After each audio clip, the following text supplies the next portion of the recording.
Who are you and where are you from? My name's Grant Jensen. I'm from Gardner, Kansas. Oh, okay. And you're part of a train organization that runs these trains? Yeah, I'm part of the Kansas City Garden Railroad Society.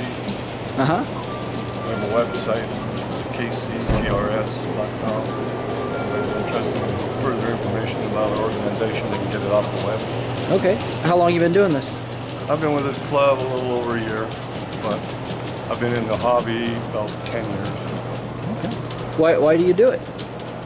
I used to fly quarter-scale RC airplanes, which got very expensive, and I have to stay out of the sun a lot, so it wasn't much point to stand outside pointing and looking at the sky. So I got into this hobby.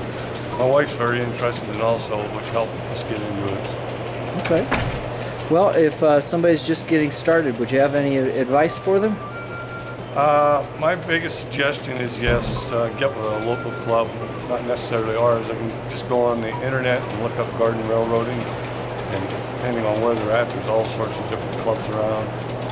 I'd recommend them doing that before they go out and spend a lot of money. This hobby can be very expensive, and it'd just be good to get some good advice from people that are in it. You get a lot of enjoyment out of it? Oh yeah.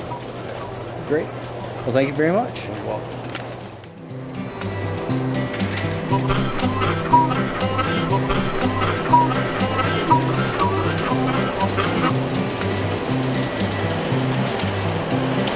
Oh.